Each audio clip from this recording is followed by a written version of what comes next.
Okay, thank you everyone. My name's Detective Chief Inspector Andrew Marks. I'm the Acting Commander of the Robbery and Serious Crime Squad. We're here today to update you on the kidnapping of Mr Baghsarian.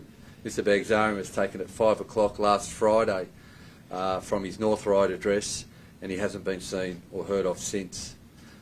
We've had a significant progression in the investigation, whereby we believe we have found the location where Mr Baghsarian was kept for some time. That location is in Wildthorn Avenue, Dural. Police yesterday afternoon were able to identify that location, and a quick search of the property did not locate Mr Baghsarian. What we did locate was evidence to suggest that Mr Baghsarian was held there at some stage during the last 7 days. Today we're appealing for the people of Dural, not just in Wildthorn Street or Wildthorn Avenue, but the greater area of Dural. Have you seen something over the last 7 days? It's been 7 days since Mr Baghsarian was taken. Have you seen people that were coming and going from that address? The address of Wildthorn Avenue, Dural, is a vacated and derelict house. Nobody lives there. It's back from the street and you can't see it from the street. Nobody residing there. So have you seen people coming and going from that address that does not fit that location, does not fit that area? Even in the greater area of Dural, have you seen people coming and going that don't fit that area or look suspicious to you? Please contact Crime Stoppers on 1800 333 000. Even if it is the most insignificant information that you think, let us be the judge of that, and we will take that information and we'll investigate that thoroughly. What we're also asking is that members of the public, have you heard anything? We're asking that if you have any information for those responsible, please, again, ring Crime Stoppers on 1800 333 000, and it will remain anonymous, and let us work on the information that you have. I'm open for questions. What led you to that property? Police have been working around the clock. So police from the Robbery and Serious Crime Squad, assisted by the Northwest region and also the Southwest region, have been working around the clock, and we've been following a trail of evidence that we believe identifies or implicates people that may be involved. We've used those leads, and along with information that we received from the community, it led us to the Dural area. And what I can say is that some good old-fashioned police work with boots on the ground identified that location. It was a suspicious house amongst other property that in that area that led us to that area, that premises. What have you found inside the premises? So inside that premises, what we have located, as we were aware and we've discussed at the last press conference, there are some images and videos that have been circulating that are distressing viewing. But what we have found from that is that those images and that video, we have found evidence that is consistent to being the premises where Mr Baghsarian was kept. Have you found a severed finger in that property? I'm not going to comment on anything along those lines, but yeah, I won't make any comment on that. Are police also searching around the outside of the property as well?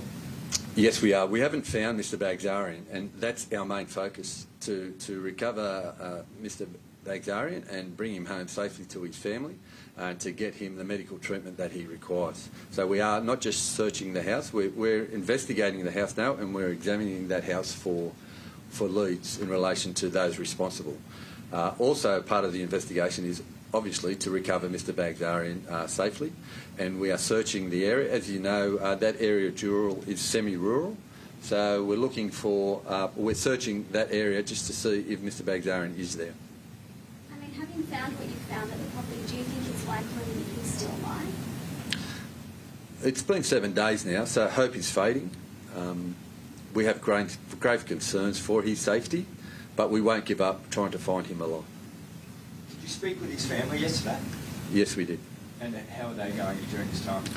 As you can imagine, 85-year-old Mr Baghsarian, his family, this is not their world that they live in. It's taken them by shock. They're anxious. They're devastated, and they want some answers. And that's what we're here today, to try and get them more answers. We are making inroads into this investigation, and we really want to find Mr Baghsarian for them. How is it possible that you found the home but there was no one inside? I guess looking at typical kidnappings from the past, it's not usual for them to leave. It's too risky for them even to leave that property. So do you think they've relocated? What do you think has happened to you? It's a very difficult question to answer.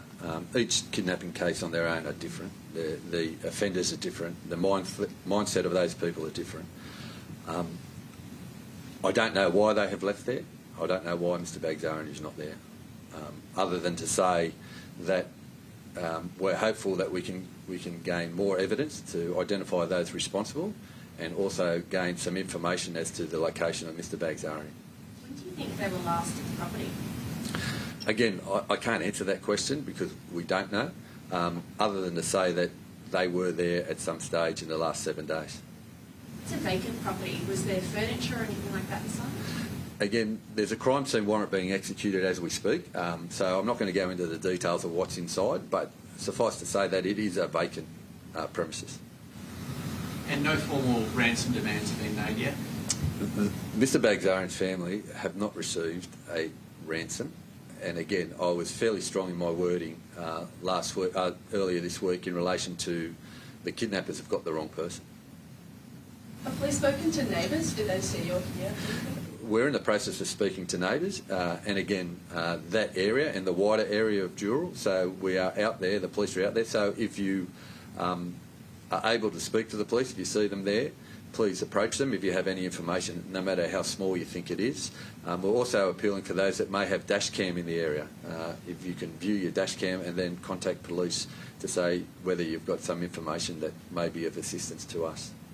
After you spoke on Monday, there were photos released online of a chat between the kidnappers and, I guess, the intended targets. Firstly, I guess, were you aware of that chat, and has that family or that person who they are communicating with cooperated with police, and have they been providing information? What I can say is yes, I have seen that chat, and the investigators have seen that chat. The other line of inquiry in relation to the intended victim, I'm not going to speak about that side of the inquiry. It was initially, I guess, thought that maybe the coconut cartel was behind this. They have publicly said it's not us. Do you know who it is then? No, that's why we're here today. We don't know who is responsible. So we're after assistance from the public to give us information, no matter how small they think it is. Firstly from the community, or those that are around the criminal element that believe that they may have some information. If they could ring the police anonymously and give us that information, we'll work with that information. Do you know how long the property's been abandoned for?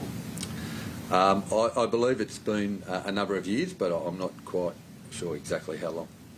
And I'm guessing police are going to attempt to contact the owners of that property? That's in the process, yes.